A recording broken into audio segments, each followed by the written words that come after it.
Welcome. Sangeeta Bhalsingh या माझ्या YouTube चॅनलवर तुम्हा सर्वांचे हार्दिक स्वागत.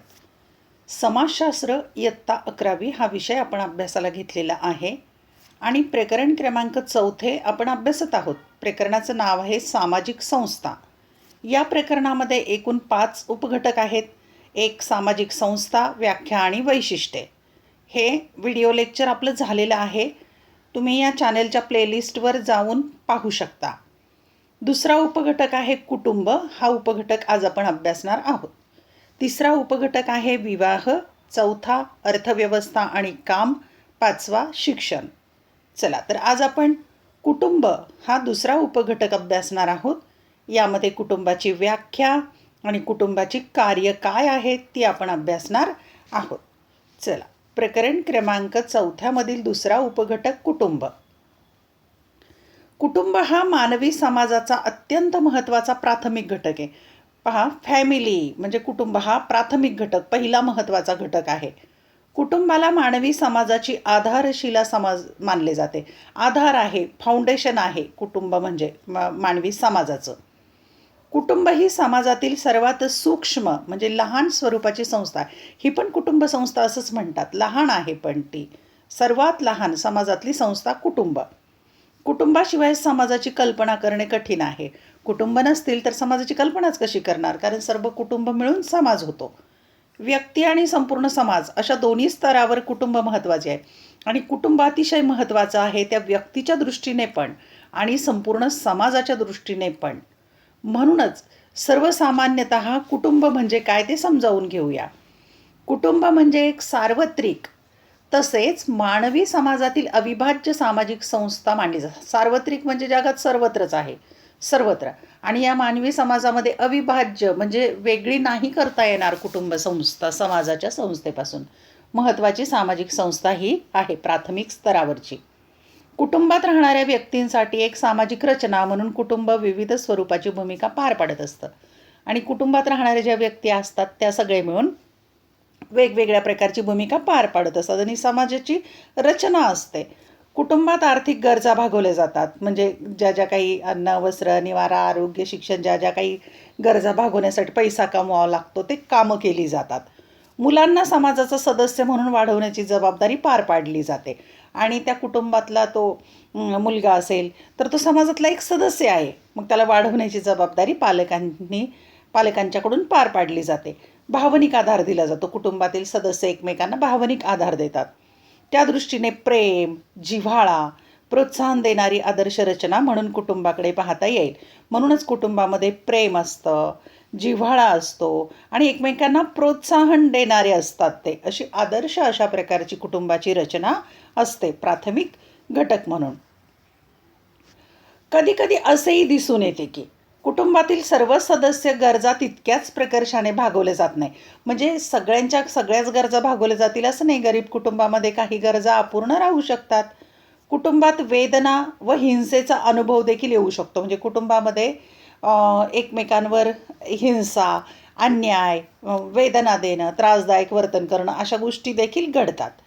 अलीकडील काळात विकसित झालेल्या दृष्टिकोनांनी कुटुंबाच्या सार्वत्रिकतेला आणि अपरिहार्यतेला आव्हान दिलेले दिसते. पण आजच्या काळात कुटुंब व्यवस्था थोडीशी ढिली होत चाललेली आहे असं म्हणता येईल. या नवीन संशोधनातून असे दिसून येते की कुटुंबाची रचना समाजागणिक बदलते. म्हणजे या रचनेमध्ये विविधता आहे. समाज जसा आहे तशी कुटुंबाची रचना बनत आहे. तसेच आज कुटुंबाची परंपरागत कार्ये आणि स्वरूप प्रकर्षाने बदलत आहेत आणि कुटुंबाची कार्य जुन्या काळातली आजच्या काळातली वेगळी आहे, बदलत आहेत. कुटुंबाचं स्वरूप देखील आता बदलत आहे. याचा पुढे आपण आढावा घेणार आहोत. तर अशा या कुटुंबाची व्याख्या काय आहे, समाजशास्त्रज्ञांनी काय म्हटलंय ते पाहूया. पहिली व्याख्या आहे मॅक आयव्हर यांची. लैंगिक संबंधावर आधारित मुलांचे संगोपन व पालनपोषण करणारा सुस्पष्ट व स्थिर स्वरूपाचा समूह म्हणजे कुटुंब आहे. कुटुंबामध्ये पालक असतात, ते आपल्या मुलांचं संगोपन करतात, पालनपोषण करतात आणि हा स्थिर अशा प्रकारचा घटक किंवा समूह आहे, त्याला कुटुंब असं म्हणतात. मॅक आयव्हरनी अशी व्याख्या केली आहे. दुसरी व्याख्या आहे बर्जेस व लॉक यांची. बर्जेस व लॉक विवाह, रक्तसंबंध अथवा दत्तक विधानाच्या संबंधातून, म्हणजे विवाह केल्यानंतर किंवा नात्याचे संबंध, रक्ताचे संबंध किंवा दत्तक घेतलेले असेल तर अशा संबंधातून एकमेकांशी बांधल्या गेलेल्या व्यक्तींचा समूह म्हणजे कुटुंब होय. आणि अशा कारणांनी ते एकमेकांशी बांधले गेलेले असतात ते कुटुंब. कुटुंब म्हणजे एकाच घरात राहणाऱ्या आई वडील, पती पत्नी, मुलगा मुलगी, भाऊ बहीण अशा नात्यांनी एकमेकांबरोबर बांधल्या गेलेल्या व त्यातून एक समान संस्कृती निर्माण करणाऱ्या व्यक्तींचा समूह. म्हणजे आई वडील, बहीण भावंड, मुलगा मुलगी अशा नात्यांनी बांधला गेलेला हा समान संस्कृती निर्माण करणाऱ्या व्यक्तींचा समूह म्हणजे कुटुंब, अशी व्याख्या बर्जेस व लॉक यांनी केलेली आहे. तिसरी व्याख्या जी आहे ती आहे वेबस्टर डिक्शनरीमधली. रक्तसंबंध किंवा विवाह संबंधातून एकमेकांशी जोडल्या गेलेल्या व्यक्तींचा समूह म्हणजे कुटुंब होय. म्हणजे रक्ताचं नातं किंवा विवाहातून एकमेकांशी जोडले गेलेले जे व्यक्ती असतात त्यांचा समूह म्हणजे कुटुंब. थोडक्यात आता या व्याख्यांच्यावरून काय लक्षात येतं आहे, तर कुटुंब म्हणजे रक्तसंबंध की एकाच रक्ताच्या नात्यातली माणसं असतात. विवाह संबंध त्यांच्यामध्ये विवाहाचं नातं निर्माण झाले असतं.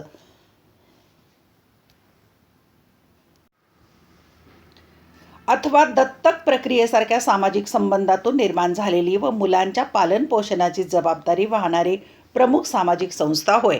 म्हणजे एकतर नातेसंबंध असतो, रक्तसंबंध असतो, विवाहातून आपल्या मुलांचं पालनपोषण करतात किंवा दत्तक जर मूलबाळ नसेल तर दत्तकसुद्धा ते घेऊ शकतात. आणि अशा प्रकारे सामाजिक संबंधातून ही एक रचना आहे. मुलांच्या पालनपोषणाची जबाबदारी वाहणारी ही प्रमुख सामाजिक संस्था आहे. म्हणजे पुढची पिढी घडवण्याचं ती काम करते. याला कुटुंब असं म्हणतात. या व्याख्यांच्यावरून आपल्या लक्षात येतं. आता एक नवीन माहिती आपण घेऊया. किबुत्स पद्धती म्हणजे काय ते समजून घेऊया. कुटुंब ही खरंच सार्वत्रिक संस्था आहे. आता सर्वत्र आहे का हे विचार करूया आपण. किबुत्स पद्धती दुसऱ्या महायुद्धानंतर इस्रायलमध्ये निर्माण झालेली कुटुंब पद्धती आहे. आता ही किबुत्स हे कुटुंबाची पद्धती आहे ती कुठे निर्माण झाली तर इस्रायलमध्ये. आणि केव्हा निर्माण झाली तर दुसऱ्या महायुद्धानंतर 1945-46 नंतर. कुटुंबाच्या सार्वत्रिक स्वरूपाला किबुत्स पद्धती हा एक प्रकारे अपवाद आहे. आणि हा किबुत्स पद्धती हा अपवाद आहे. सर्वत्र कुटुंब पद्धती आहे पण हा अपवाद आहे. सामूहिक जीवन म्हणजे सगळ्यांचं मिळून, सामूहिक मालमत्ता, संपत्ती पण सर्वांची, मुलांचे सामूहिक पालनपोषण, मुलांचे पण सामूहिकरित्या पालनपोषण, अशा तत्वांवर ही पद्धती आधारित आहे. ह्या तत्वांवर आधारित आहे की समूहाने करायचं, समूहाचं जीवन असतं, समूहाची मालमत्ता असते आणि मुलं पण समूहाची असतात. विभक्त कुटुंबाचे आर्थिक सहकार्य आणि विभक्त म्हणजे वेगवेगळे कुटुंब त्यांच्यामध्ये एकमेकांच्यात आर्थिक सहकार्य आणि एकत्र निवास ही ठळक वैशिष्ट्ये किबुत्समध्ये आढळत नाहीत. म्हणजे जी सध्या कुटुंब व्यवस्थेत वैशिष्ट्ये आहेत ती इथं नाही आहेत. जोडप्यांनी केलेल्या कामाचा मोबदला त्यांच्यापुरता मर्यादित नसून तो संपूर्ण समूहाच्या उपयोगाचा असतो. म्हणजे जोडप्यांनी जे काही काम केलेलं आहे मग तो मोबदला फक्त त्यांनाच मिळत नाही तर त्या समूहाचा असतो. तसेच जोडप्यांना जरी एकलैंगिक नातेसंबंध ठेवण्याची मुभा असली तरी मुलांचे संगोपन ही संपूर्ण समूहाची जबाबदारी. म्हणजे मुलांचं पालन पोषण जे आहे ते संपूर्ण समूहाने करायचे. जोडपे एकत्र राहू शकतात. या प्रकारची सामूहिक जीवनपद्धती इस्रायली समाजाची ओळख जरी नसली तरी एक पर्यायी पद्धती म्हणून ओळखली जाण्याइतकी निश्चित प्रस्थापित आहे. म्हणजे इस्रायलमध्ये काही ठिकाणी ही पद्धत अस्तित्वात आहे. आता पाहूया आपण महत्त्वाचा प्रश्न की या कुटुंबाची कार्य काय आहे ते समजून घेऊ. अभिजात प्रकार्यवादी दृष्टिकोनानुसार म्हणजे जुन्या दृष्टिकोनानुसार समाजासाठी काही अविभाज्य कार्य पार पाडणारा समाजाचा घटक म्हणजे कुटुंब. की समाजासाठी काही एक महत्त्वाची अविभाज्य म्हणजे ती टाळता येत नाहीत, बाजूला करता येत नाहीत अशी काही कारणं आहेत. ती पार पाडणारा घटक समाजाचा महत्त्वाचा म्हणजे तो आहे कुटुंब. कुटुंबाची ही मूलभूत कार्ये थोडक्यात खालीलप्रमाणे सांगता येईल. आता आपण पाहूया क्रमाने कुटुंबाची कार्ये कोणकोणती आहेत. पहिलं कार्य आहे सामाजिकरण. सामाजिकरण. कुटुंब हा सामाजिकरणाचा मूलभूत घटक आहे, समाजाचा मूलभूत घटक. टॅलकॉट पार्सन्स यांच्या मते, आता हे समाजशास्त्रज्ञ काय म्हणतात पाहू. मुलांचे प्राथमिक सामाजिकरण करण्याची मूलभूत गरज कुटुंबातून भागवली जाते. म्हणजे समाजामध्ये जाण्यापूर्वी मूल कुटुंबात असतं. त्यामुळे समाजाची जी प्राथमिक गरज आहे सामाजिकरणाची ती कुटुंबातच भागवली जाते. समाजातील सामाजिक मूल्य आणि नियमनाप्रमाणे मुलांचे व्यक्तिमत्व घडवणे या महत्त्वाच्या गोष्टींचा यात समावेश होतो. मग मुलं घडवताना सामाजिक मूल्य आणि सामाजिक नियंत्रणे त्या मुलांना सांगितली जातात, तशी मुलं घडवली जातात. म्हणजे या सगळ्या महत्त्वाच्या बाबींचा समावेश यात होतो. सामाजीकरणाच्या सामाजीकरणाच्या निरंतर प्रक्रियेत, आता सामाजीकरणाची प्रक्रिया सतत चालणार आहे, निरंतर म्हणजे सतत चालणारी आहे. कुटुंबाची भूमिका फार महत्त्वाची आहे. मूल जितकं आपल्या पालकांकडून शिकतात तितकेच पालकही आपल्या मुलांकडून व मुलांना वाढवण्याच्या प्रक्रियेतून शिकत असतात. म्हणजे पालकही शिकतात आणि मूलही शिकत असतं. मूल पालकांच्याकडून जसं शिकतं तर मुलांना घडवताना पालकही शिकतात. आता या संदर्भामध्ये 5व्या पाठात कुटुंबाच्या सामाजीकरणाचा मुख्य घटक म्हणून असलेली भूमिका विस्तृत दिली. आता जेव्हा आपण 5वा पाठ अभ्यासू तिथे या घटकाचा अधिक अभ्यास केला जाईल. सामाजीकरणाचा मुख्य घटक म्हणून कुटुंबाचा अभ्यास पुढच्या प्रकरणामध्ये होणार आहे. दुसरे कार्य आहे लैंगिक वर्तनाचे नियंत्रण. मर्डॉक यांच्या मते, समाजशास्त्रज्ञ मर्डॉक काय म्हणतात पाहू. कुटुंबाच्या माध्यमातून व्यक्तींना लैंगिक इच्छा आणि आकांक्षा व्यक्त करण्याचे तसेच लैंगिक समाधानाचे साधन मिळते. कुटुंबामध्ये या नैसर्गिक गरजा भागवल्या जातात.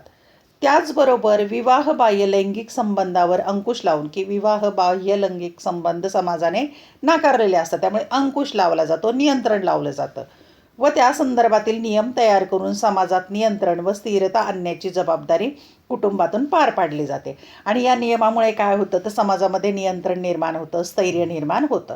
प्रत्येक संस्कृतीत नातेसंबंधाची व्यवस्था अबाधित ठेवण्याच्या दृष्टीनेच लैंगिक वर्तनावर नियंत्रण ठेवलं जातं.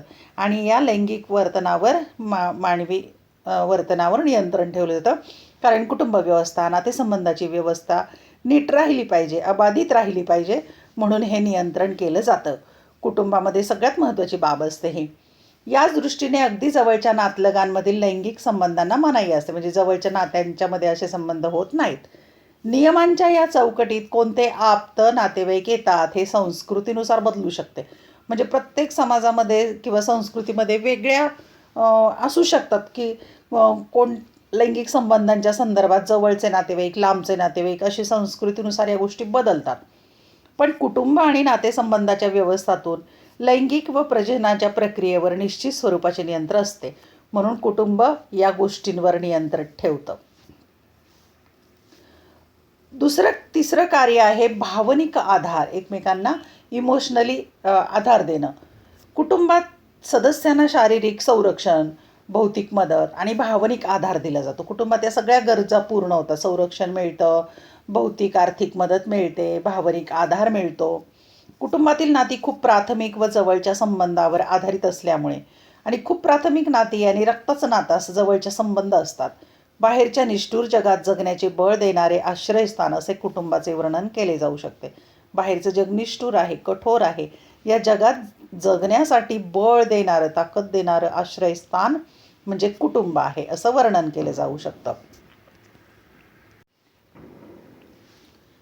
कुटुंबात व्यक्तीला वात्सल्य, सहकार्य, स्वीकृती, आधार या गोष्टी मिळत असतात. आणि कुटुंबातच या गोष्टी मिळू शकतात. या सगळ्या म्हणजे भावनिक आधार देण्याचं काम कुटुंब करतंय, महत्त्वाचं काम आहे. पार्सन्सने म्हटल्याप्रमाणे यातून प्रौढ सदस्यांच्या व्यक्तिमत्वालाही स्थिरता प्राप्त होते, म्हणजे व्यक्तिमत्व घडतं, स्थैर्य प्राप्त होतं. आधुनिक जगातील वाढत्या ताणतणावांना यशस्वीरित्या सामोरे जाण्याच्या दृष्टीने कुटुंबात मिळणारा भावनिक आधार महत्त्वाचा आहे. त्यामुळेच कुटुंबाच्या आधारावर, कुटुंबाच्या प्रेमावर, जिव्हाळ्यावर समाजामध्ये जाऊन पैसे कमावणं, संघर्ष करणं, बऱ्या वाईट प्रसंगांना तोंड देणं ही शक्ती मिळते आणि व्यक्तिमत्व विकसित होतं, स्थैर्य मिळतं. म्हणून भावनिक आधार फार महत्त्वाचा आहे. सगळ्या प्रकारच्या चिंता, काळज्या, टेन्शन हे जे असेल कुटुंबात, जर प्रेम असेल तर ते नक्कीच बाहेरचा ताण कमी होऊ शकतो. चौथं कार्य आहे आर्थिक स्थैर्य. प्रत्यक्ष आर्थिक उत्पादनाचे काम आता कुटुंबातून फारसे होत नसल्यामुळे एक आर्थिक केंद्र म्हणून कुटुंबाचे महत्त्व थोडे कमी झाले. आर्थिक केंद्र म्हणून काही कुटुंबाचं महत्त्व थोडं कमी झालेलं आहे. कारण काय, तर जुन्या काळाप्रमाणे आधुनिक काळात कुटुंबाचे सदस्य उत्पादनाचे काम एकत्रितपणे करत नाही. कारण प्रत्येकजण वेगवेगळे नोकरी धंदा, कामधंदा करतो. एकत्रित शेतीच्या क्षेत्रात होऊ शकतं असं एकत्रित काम, पण बाकी ठिकाणी नाही. पण तरीही कुटुंबात सदस्यांना एक प्रकारे आर्थिक स्थैर्य निश्चित मिळत असते. कारण कुटुंबात आर्थिक आणि भौतिक साधने पुरविली जातात, मालमत्ता निर्माण व जतन केली जाते आणि त्याचा सगळे मिळून उपभोग घेतात. म्हणून आर्थिक स्थैर्य निर्माण करण्याचं काम या कुटुंबातून होतं. 5वं कार्य आहे सामाजिक ओळख. कुटुंबामुळे सदस्यांना एक सामाजिक ओळख प्राप्त होते. कुटुंबाचं नाव असतं, एक इमेज असते, त्याप्रमाणे समाजामध्ये त्यांची पत निर्माण होते, क्रेडिट निर्माण होतं, तसा मानसन्मान मिळतो. वंश, वांशिकता, धर्म, जात, सामाजिक वर्गावर आधारित असणारा अर्पित दर्जा व्यक्तीला विशिष्ट कुटुंबात त्याच्या होणाऱ्या जन्मामुळे मिळतो. ज्या एखाद्या धनिक कुटुंबामध्ये श्रीमंत कुटुंबात जन्म झालेला असेल तर तसा दर्जा त्याला श्रीमंताचा मिळतो. पालकांकडून मुलांना सामाजिक वारसा मिळत असतो. म्हणूनच व्यक्तीचे समाजातील स्थान निश्चित करण्यात कुटुंब महत्त्वाची भूमिका पार पाडत असते.